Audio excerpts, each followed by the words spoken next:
Hey guys, this is my league. This is the My Taught You podcast. We are still warming up, and I appreciate all of the love that you have shared with me via social, via my email inbox. I really love doing this with you. The warming up has been fun.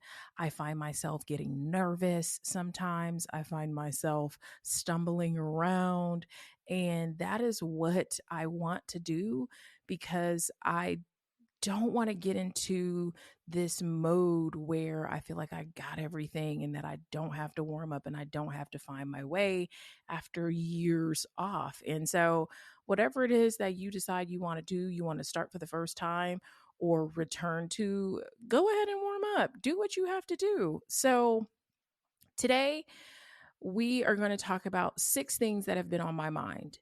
This is a list that I wrote in my community. I have a community, my Leakin Mamas, where I kind of just wake up some days and share what's on my mind. In addition to talking about parenting, I also talk about just sort of things I've noticed. And so the things I'm going to share are some of the things I've noticed, over the last few years, either from a distance or in my real life.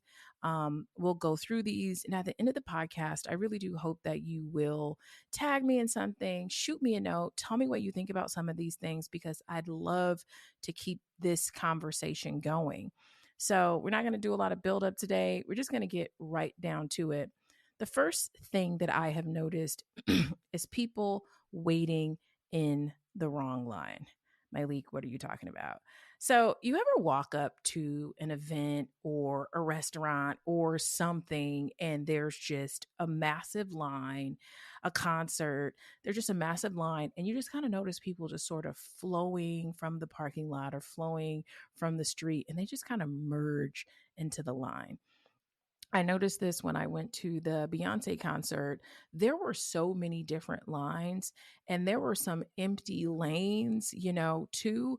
And without even thinking, people just walked up to some of these lines. And I just thought to myself, they're not even bothering. People are willing to spend minutes, hours standing in line, not even being certain that they're in the right line. And I thought about that because the way this applies to life is some people are standing in the wrong lines of life. I think about career, love, friendship, anything. You get in the line and you wait slowly to get to the front, only to learn that you've been in the wrong line for years. Now, I need you to start asking the people around you if you are in the right line. Is this the right job? Is this the right relationship? Is this the right city? And so I need you to step out of the line. I need you to talk to the people around you to hold your space. And when I was thinking about this, I was like, even if somebody won't hold your space, right? Let's just say no one will hold your space while you get out of the line. The few people that get in front of you in the wrong line won't matter, right? And so that was just my thought, is that really think about where you're standing in line and don't just sort of blindly merge into this long line and spend too much time realizing you're not in the right one. Now, I will say this. I don't want you to feel like you don't ever have to wait in line. There are times that we will wait in line, but I need you to be sure you are in the right one. Okay? All right. Number 2, trying too hard to be cool and not cringe. Be cringe. If you need to add a disclaimer before you decide to do your thing and go for it, we have got to get out of the too cool for school bucket. We have got to get out of that. You don't want to call because you think it's too early or it's too late, or you don't want to email right back because you don't want to seem too pressed. Let other people manage their boundaries and take action in your life. I know that sometimes we don't want to do these things because we fear rejection. I get it. I've been there. We've talked about this before. It's time to find some coping strategies. What are some healthy coping strategies that you can enlist when it's time for you to get out of your comfort zone? When I have to ask a big question that could lead to some rejection that I know I'm not going to like, I have a little ritual that I do that I'm going to share with you. I type up the email and I send it at a time when I can close my laptop and not look at my email for a few hours so that I can wait for that sort of edge to come down. Sometimes I'll take a soothing bath or I'll go for a walk. I'll make a cup of green tea. I'll pour some non alcoholic wine. Whatever it is, I need to move my body around and not let those feelings paralyze me. And I have found that by being able to like breathe through that, do the hard thing, I sort of create a soft landing, for a potential no or some rejection, right? Another sort of coping strategy that I have is that I put on my imaginary rejection jacket. I pretend that I'm just like wrapping this imaginary coat is leather, by the way. It's leather and it's spiky. And I pretend that this coat protects me from no's. People can say it, but I don't feel it. I call it my risk wear. If the person says no, I just put my jacket on and I will risk it all somewhere else. All right. Number 3, asking for a boatload of help all at once. Now, I am all for asking for help, especially after having 2 kids reasonably close together. I have had no choice sometimes. I have just had to be like, help me. One time this year, and I don't know if I shared this with you guys, probably not because I haven't podcasted, but I had one resolution for the year, and that was to get to know my next door neighbor. I moved to this house a few years ago and it was the height of COVID. And even still, it's kind of just, it's not like my last neighborhood where everybody was really tight and close. And I just was like, I just didn't feel good about not knowing the person that lived next door to me at all. And so I shot her I shot her a text, on New Year's Day, and it was like, Happy New Year. I've got one resolution this year, and it's to get to know you better. And she loved it. She is an older woman. She's an older widow, and her son lives out of the country. And so we have had coffee. We've gone for walks. We're going to culminate our year of getting to know each other with dinner this week. And so before I even knew her well, I had my kids. I had my kids alone one morning, and my daughter just wakes up puking, and I've got to take my son to school. And I'm like, I cannot put this girl in the car puking everywhere. And so I had to just hit the neighbor, like, I know I barely know you, but please come over. Anyway, I took a detour, but that is, I've just been in some pretty desperate situations. And so I have had to ask for help in ways that like old me just would have suffered in with kids. I can. But what I'm noticing is that some people are asking for help that makes it difficult for someone to say yes. I don't have a specific example, after I just put myself on the spot, but try getting bite sized when you ask for help. I say that because it encourages you to ask more people for more help versus wearing one person down with a lot of requests or asking no one at all. Asking for bite sized help helps, build the courage to keep asking. And so, you know, we'll ask one person to help us pack up a 5-bedroom house, and help us move. And then when they say they can't, we get upset. We make a Facebook post and we never ask anybody else anything again. We all see the memes. And I would just encourage you, if you are in that space where you feel like you can ask people for things, promise me that next year, or even next week, next month, you'll just start asking for little bite-sized help. I have a bonus here. Maybe you don't know what kind of help you need. Ask someone what they would do in a situation versus asking them to do something for you. That was my bonus. Yes, sometimes it's an app or a phone number you need to solve a problem. And so if you are in a situation where you're not really all that comfortable asking people for help, maybe ask someone how they would handle a situation, and maybe you can get something out of that. And they technically still helped you, and you are warming yourself up for learning how to ask for help. You deserve help. Even if you don't have two kids and one of them puking, you deserve help.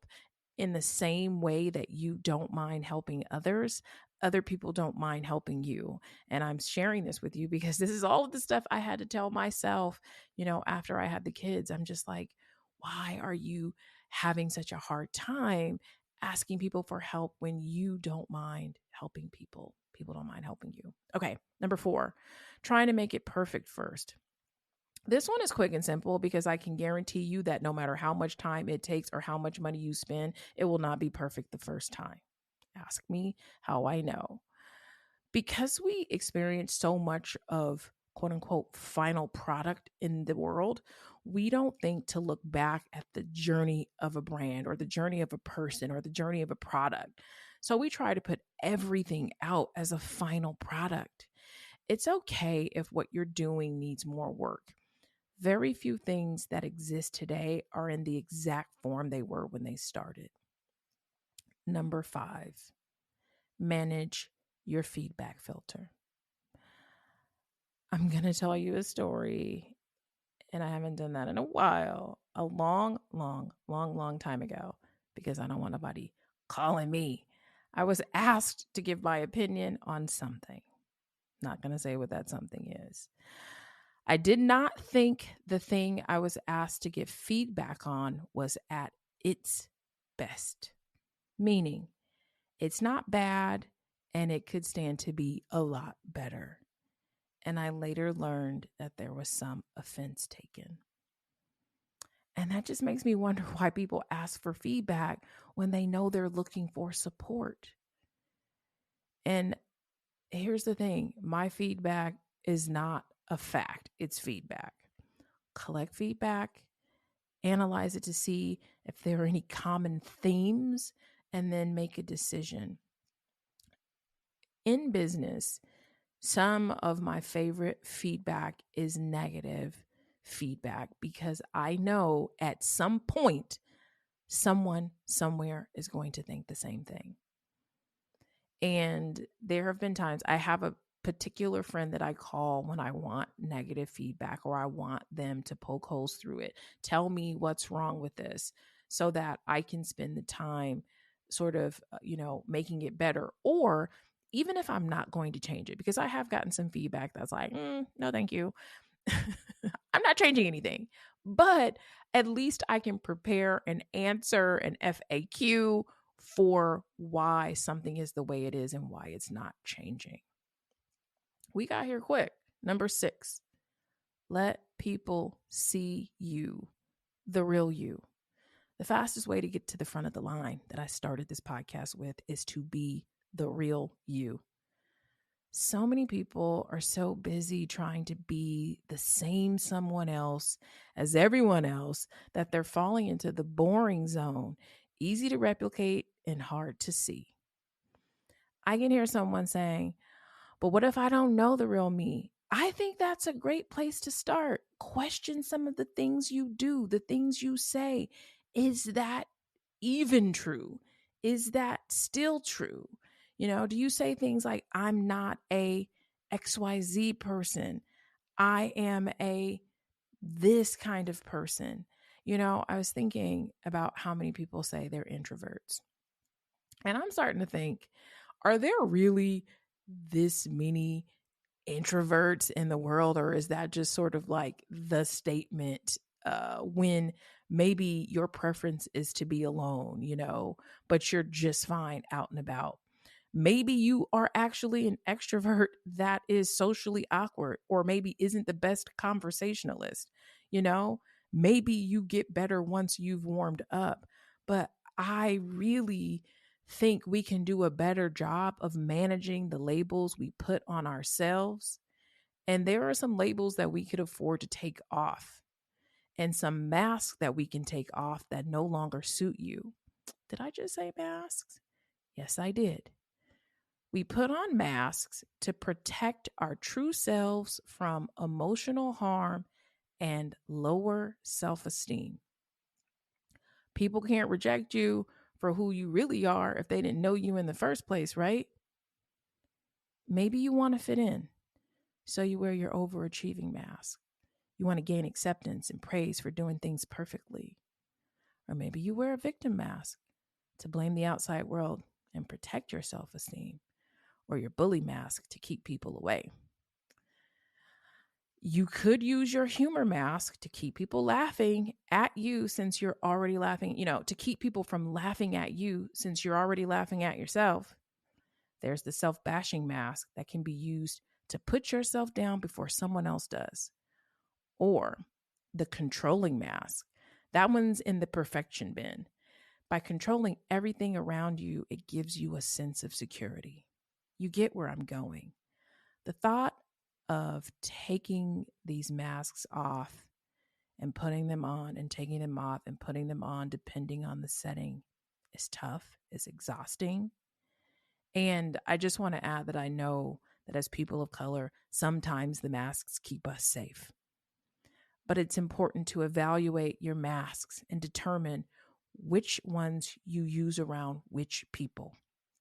If you notice you always wear one in a certain group, try dropping it.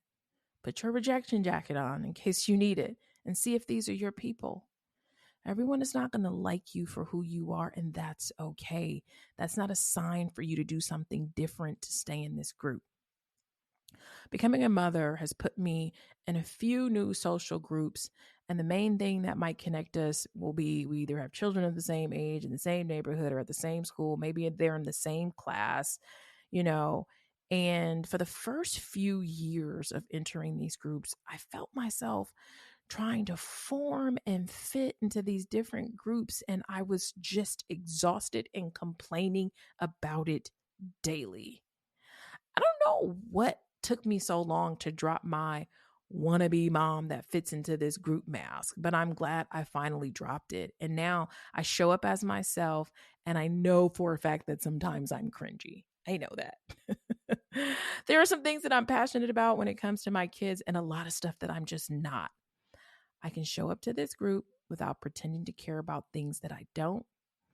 I can show up and shut up, my leak, about the things I don't care about. I can let some of these connections be seasonal. Some of these connections may not be for a lifetime. And I think just giving myself that room and that space has been so helpful. And so I really want you to think about the labels and the masks and the things that you are saying about yourself. Are they still true? Are you really shy? Are you this kind of person or that kind of person? Do you even really need to say that anymore? What new things can you say about you today? Think about it. Let me know. The way to support this podcast is by subscribing and rating it wherever you listen to podcasts. And I thank you for doing that because you are blowing it up and you're getting me there. And I appreciate you for that. If you want more of this, tag me with your favorite quotes on your favorite social channels. And if you want to talk about these episodes with me within a community, go to myleakinmamas.com. Ask me anything in the Ask My Leak tab. And if you want to keep up with what I'm up to, sign up for my newsletter at mytaughtyou.com.